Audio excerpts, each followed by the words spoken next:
दलित नेता का मतलब समझते हैं क्या होता है? दलित नेता नेता जो है पॉलिटिकल पार्टियों वाले, बेसिकली वो दलित नेता नहीं है, वो पार्टी के नेता हैं। ध्यान रखिए, दलित नेता होगा तो एजेंडा होगा उसका।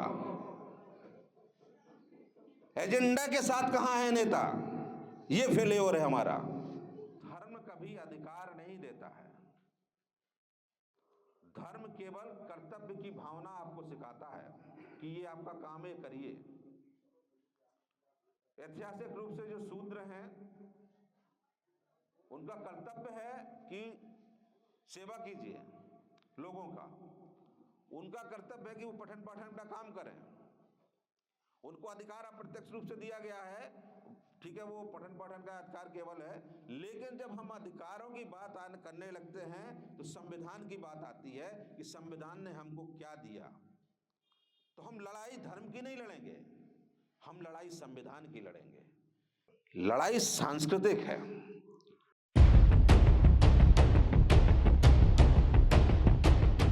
आप सभी को जय भीम। सबसे पहले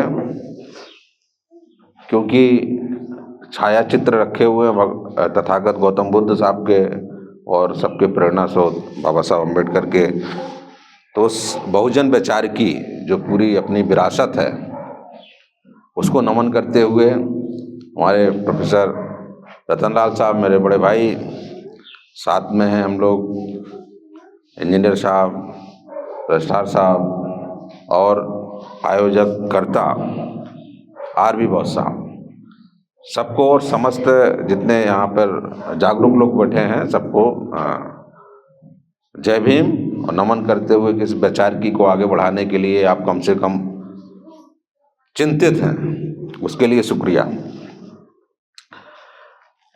बात यदि हम टॉपिक से शुरू करें, जैसा कि आज का विषय जो है कि दशा, तो आप लोगों को सबको पता ही है, और वर्तमान में तो जो दशा का हाल होने जा रहा है वो तो और भयंकर हम लोग देख रहे हैं कि और बहुत बुरा होने जा रहा है। दिशा कैसे तय हो? तो दिशा में जो भी जागरूक लोग हैं उनकी दिशाएं चारों दिशाओं में हैं, अलग अलग। तो चारों दिशाओं होने से फोर्स जो है एक तरफ होना चाहिए तो नहीं हो पा रहा है, उसके कुछ ना कुछ कारण हैं। वो कारणों की चर्चा यहाँ पर अपेक्षित नहीं है, लेकिन फिर भी आप लोग समझते हैं कि राजनीति बड़ी चीज है, लेकिन ऐसा नहीं है। सच्चाई ये है कि ये लड़ाई राजनीति की नहीं है, ये लड़ाई संस्कृति की है। आप जिस दिन इस चीज को समझ जाएंगे कि सांस्कृतिक लड़ाई ही है, राजनीति तो छोटा मोटा एक चीज है, उसका एक पार्ट है, एक पुजरा, एक कहते हैं पुर्जा है, जो 5 साल में आते जाते हो जाता है। ये बात सही है, आपकी इस बात पे हम सहमति जता सकते हैं कि राजनीति से चीजें गतिशील हो जाती हैं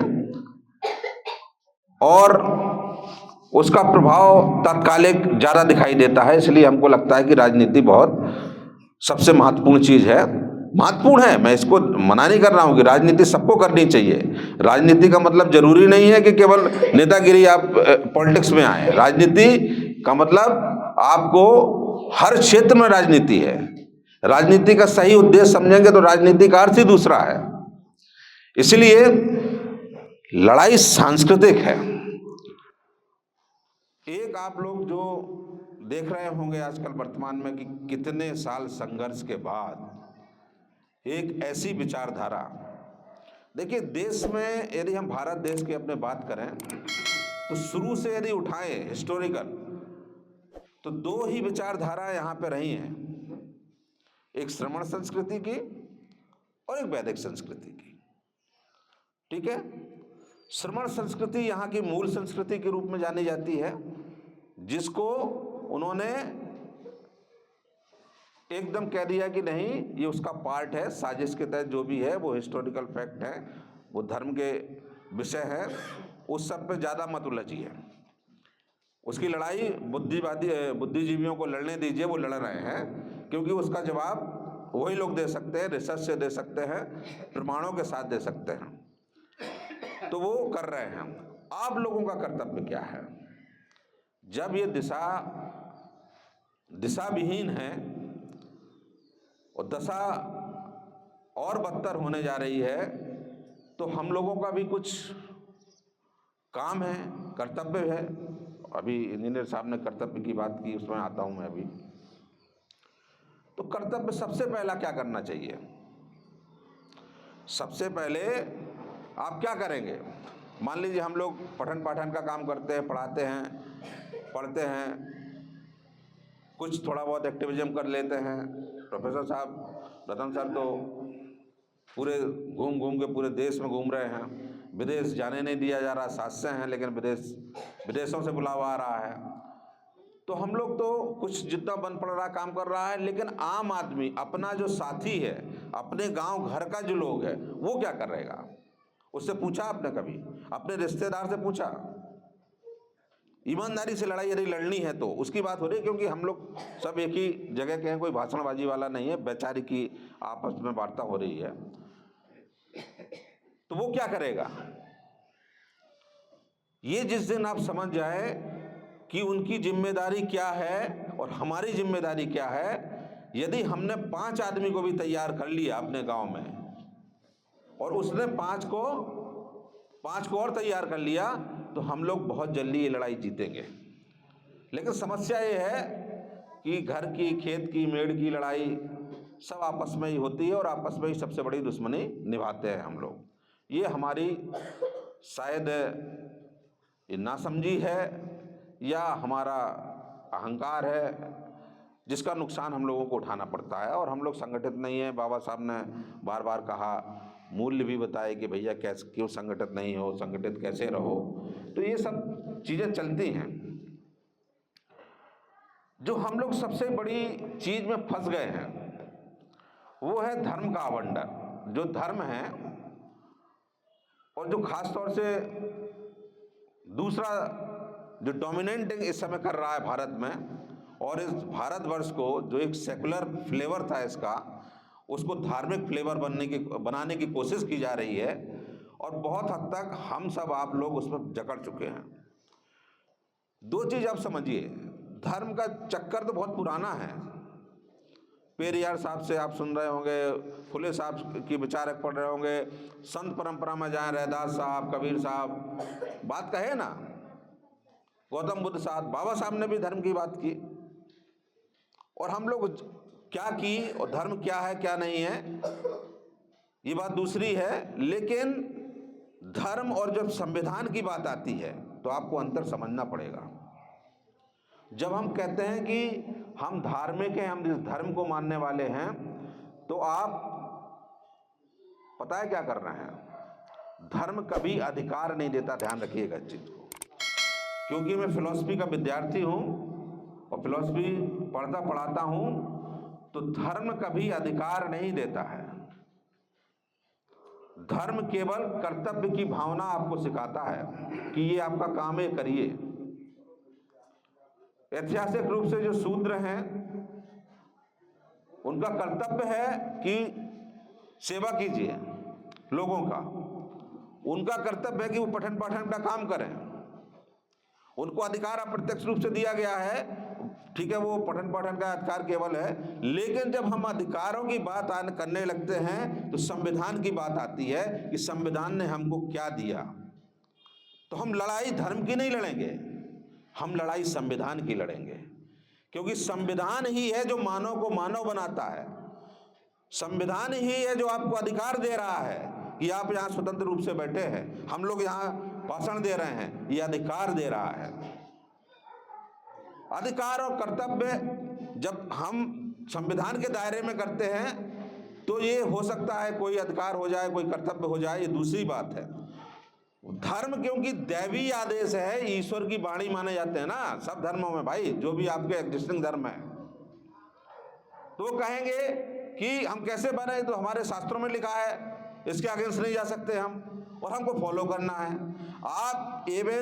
आप यदि इस बात पे चिंतित होंगे और आपको एहसास होना चाहिए कि बड़े बड़े विश्वविद्यालयों में भी यदि धर्मशास्त्र की पढ़ाई होती है, और हम लोग विश्वविद्यालय एक ऐसे केंद्र होते हैं जहाँ पे वाद विवाद होता है, वार्ता होती है, केवल वन लाइनर नहीं चलता कि भाषण देके निकल जाइए, वो नहीं।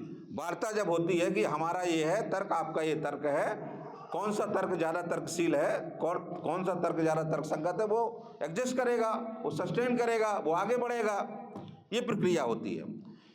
तो जब हम धर्म को बढ़ाते हैं तो वहाँ पर ये स्कोप नहीं रहता है कि आप उससे अलग हट जाइए। वो कहते हैं नहीं ये कहा है तो ऐसा करिए। उसमें क्या वैज्ञानिकता है क्या नहीं है, आप लोग इस टर्म को मैं भी ले थोड़ा सा चर्चा करना चाहता हूँ। वैज्ञानिकता से आशय क्या है, क्या समझते हैं वैज्ञानिकता? सब लोगों ने पढ़ तो लिया वैज्ञानिकता, वैज्ञानिकता का मतलब क्या होता है? आप लोग में से कोई बता सकता है? ये सिंपल सी बात है, क्या मतलब हो सकता, हम लोग क्या समझते हैं वैज्ञानिकता से? एक सिंपल बात है, हम लोग के डिस्कशन में हो सकता है उसको हम लोग नहीं समझ रहे हो। तर्कशील होना, तर्कशील होना दूसरी बात है। वैज्ञानिक जब हम कहते हैं कि साइंटिफिक चीज है ये वैज्ञानिक सोच नहीं है, तो क्या मतलब है कि हम उसको प्रमाणीकरण नहीं कर सकते, उसको सत्यापित नहीं कर सकते। इसका मतलब ये है भूत होता है, ये बात कह के फालतू बात बोल रहे हो। ईश्वर होता है, प्रमाणिक है? भूत होता है, प्रमाणिक है? नहीं है। ऑक्सीजन और हाइड्रोजन से मिलके पानी बनता है, प्रमाणित है, सत्यापित कर सकते हो उसको। तो ये वैज्ञानिकता का मतलब है कि हम ऐसी बात करें जो तर्कसंगत हो और प्रमाणों पर खरी उतरे, इसका मतलब है। तो देश, बाबा साहब ने जब संविधान लिखा तो ये सब शब्द लिखे, सब कुछ लिखा, स्वतंत्रता, समानता, भाईचारा, वैज्ञानिक सोच, आप सब लोगों ने चर्चा किया। ये सब शब्दों को, उसका अर्थ भी हमको समझना पड़ेगा, उसका एप्लीकेशन भी समझना पड़ेगा। और बाबा साहब के बारे में मैं बता दूं, आप लोग शायद उनका नाम नहीं सुनते होंगे, जॉन डीवी, ठीक है, जो उसमें जब उनके साथ कोलंबिया में थे तो बड़े फिलोसफर माने जाते थे। तो बाबा साहब के दर्शन में, क्योंकि हम लोग दार्शनिक पक्ष को ज़्यादा पढ़ते हैं, तो उन्होंने बड़ी अच्छी चीज़ कही जो वैज्ञानिकता से जुड़ती है। वो हर चीज़ को कहते थे व्यवहारिक धरातल पे कैसे उस उपयोगी बन सके हम सबके लिए। तो प्रैग्मेटिक सोच एक होती है, उपयोगितावाद, व्यवहारिक उपयोगितावाद क्या है कि व्यवहार की दृष्टि से कौन सा अच्छा है। तो आज की राजनीति को मैं इससे जोड़ता हूं। ठीक है, हमारे कुछ राजनीतिक पार्टियां रही होंगी, हमारे हितैषी भी रहे होंगे, इस बात को डिनाई नहीं किया जा सकता, लेकिन वर्तमान संदर्भ में क्या ज्यादा व्यवहारिक है, क्या ज्यादा उपयोगी है, इस पर गहन चिंतन जरूरी है कि कौन हमारे संविधान को बचाएगा, कौन हमारे अधिकारों की रक्षा करेगा, और कौन इस देश का भविष्य उज्ज्वल करेगा। जो हमारी विचार की, हमारी परंपरा में, हमारे संस्कृति में जो चीज थी, वो कैसे हम लोग इसकी रक्षा करें। तो ये व्यवहारिक चीजें आजकल राजनीतिक रूप से जो दिख रही हैं, उस पर आप लोग अमल कीजिए। हम लोग राजनीतिक व्यक्ति नहीं हैं, मैं तो बिल्कुल नहीं हूं, लेकिन राजनीतिक व्यक्ति का मतलब ये नहीं कि मैं राजनीति नहीं करता हूं, पार्टी की राजनीति नहीं करता हूं, ठीक है। और एक चीज और, हम लोगों को जैसे कभी कभी हम लोग मीडिया में जाते हैं या जो कहीं भी जाते हैं तो टैगिंग होती है, दलित प्रोफेसर, दलित विशेषज्ञ, या हम लोग बड़े व्यवहार में बोलते हैं कि दलित नेता है बड़ा। काहे का दलित नेता? दलित नेता का मतलब समझते हैं क्या होता है? दलित नेता, नेता जो है, जो पॉलिटिकल पार्टियों वाले, बेसिकली वो दलित नेता नहीं है, वो पार्टी के नेता हैं, ध्यान रखिए। दलित नेता होगा तो एजेंडा होगा उसका, एजेंडा के साथ कहां है नेता, ये फेल्योर है हमारा, इसमें हम लोग पिछड़ गए हैं, इसलिए ये हालत हो रही है। हम लोग नेता के पीछे आग बुन के चल देते हैं। जिसकी वैचारिकी स्ट्रांग नहीं है वो कैसे नेता? अपनी पार्टी में, किसी भी पार्टी में हो, पार्टी के आग अगेंस्ट नहीं जा सकता। वो अपना मुद्दा, अपना एजेंडा कैसे सेट करेगा? जिसकी बार बार बात प्रोफेसर रतन लाल साहब भी कहते हैं, हम लोग भी कहते हैं, और जितने भी बुद्धिजीवी हैं वो लगभग सब इस बात पे सहमत हैं कि एजेंडा सेटिंग होना चाहिए। एजेंडा के साथ नहीं आएगा। अपनी पार्टी में हम उसको मानेंगे कि ये अपने वर्ग का प्रतिनिधित्व करता है, अपना नेता है, यदि अपने लोगों की भलाई के लिए उसने पार्टी से कुछ काम करवाया। कांग्रेस के समय में बाबा साहब तो कांग्रेसी नहीं थे ना। कितने बड़े बड़े काम उसी सरकार से करवाए, इसको पता है आप लोगों को। एजेंडा किए, साइमन कमीशन से लेकर विरोध होता रहे, जाके लड़े, तब जाके अधिकार मिला, जिसको हम लोग बड़ा हल्का समझते हैं। अभी 10 साल बाद, 20 साल बाद जो स्थिति यदि आएगी, यही ऐसा माहौल रहा तो ये जो बोलने का साहस कर पा रहा है ना, ये भी लाठी डंडे से तोड़ दिया जाएगा, ये समझ लीजिए। इसलिए सबसे पहले जितने भी लोग हैं उन सबकी ये नैतिक जिम्मेदारी है कि जाएं, राजनीतिक रूप से भी अपने सब रिश्तेदारों को कसम दिलाएं, उनको बार बार ये कहें कि कोई भी, आपने यदि अम्बेडकर नामा देखते होंगे तो प्रोफेसर रतन लाल सर ने अभी कुछ देर पहले एक शपथ दिलवाई है, बहुत इंपॉर्टेंट शपथ है वो, ध्यान रखिए। उन्होंने कहा, हाँ, जो भी है राजनीतिक शपथ जो भी है वो जरूरी है। क्यों? हमें कह रहे हैं कि आप जब अपने नाते रिश्तेदारों में जाएंगे, उनको ये कहेंगे कि इस समय ये पार्टी हमारे कामों को ज़्यादा अच्छी तरह से कर सकती है, इसलिए आप इनका साथ दीजिए। यदि आपका भी कोई साथी भटक रहा है तो उसको समझाइए। 5-5 लोगों को फ़ोन कीजिए, वोटिंग के समय फ़ोन कीजिए, सबको संगठित रखिए, उस समय की सब दुश्मनी भूल जाइए, तब जाके हम लोग फिर वो लड़ाई में आगे आ सकते हैं, नहीं तो हम लोग लड़ाई हार जाएंगे। ये ध्यान रखिए। तो जो बहुत बातें कहने के लिए होती है, आप सब लोग क्योंकि बुद्धिजीवी हैं, समय भी हो रहा है और रतन सर को हम लोग ज़्यादा सुनेंगे, इसलिए अपनी बातों को मैं विराम देता हूं। यदि मुझसे कुछ ऐसी बातें हो गई हों जो आप लोगों को सूट ना करे तो क्षमा चाहता हूं, लेकिन कुछ बातें कड़वी भी हम लोगों को सीखनी चाहिए। धन्यवाद आप सभी को, शुक्रिया, जय भीम।